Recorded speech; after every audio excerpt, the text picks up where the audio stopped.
15 years ago, then President Bill Clinton issued a pardon for the fugitive Marc Rich. He was wanted for charges including illegal trading with Iran. Peter Schweizer is here, author of Clinton Cash. You know, Peter, an article recently, Rich, of course, is now dead, but saying that the Clintons are still benefiting big time from the money in his circle. Talk to us about this. Yeah, Charles, if you remember when Clinton pardoned Marc Rich 15 years ago yesterday, there was a huge controversy. And part of the controversy was not only the fact that Marc Rich was a pretty bad guy in terms of why he was in trouble with the law, but in the run-up to that pardon, Denise Rich, Marc Rich's ex-wife, had made large contributions to the Clinton Foundation and to the Democratic Party.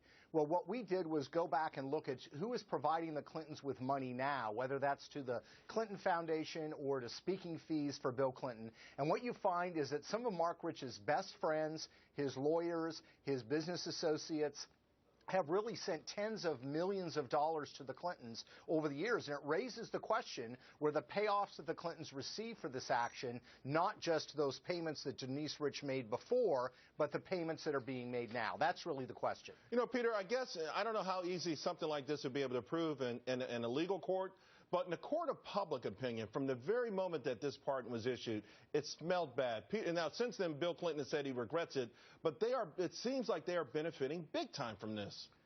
Yeah, there's no question about it. I mean, Bill Clinton has said it was a political mistake just because he got a lot of blowback for it, but it certainly has not been a financial mistake. Take, for example, a Nigerian businessman named Gilbert Chagori, who was a longtime business partner with Marc Rich. What they did was smuggle oil out of Nigeria and then take the money and put it into bank accounts in Europe.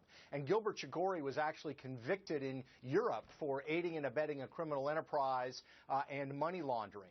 But this gentleman, who is a longtime business partner of Marc Rich, has committed a cool $1 billion with a B dollars to the Clinton Global Initiative. He's helped arrange speeches for Bill Clinton, and he's given millions to the Clinton Foundation. And he's just one of a parade of individuals that have very strong Marc Rich connections who are giving money to the Clintons. Finally, though, we should say that it feels like with the media, particularly you, I mean, you've been ahead of the curve on this for a long time, but it feels like perhaps this is something that the current administration can no longer ignore.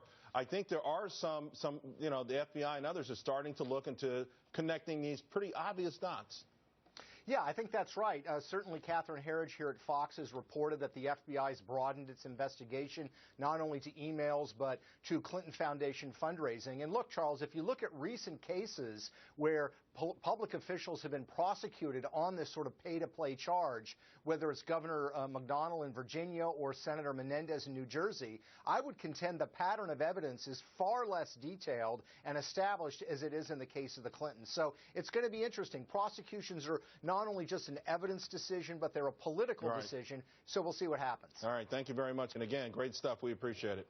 Thanks, Charles. All right, guys.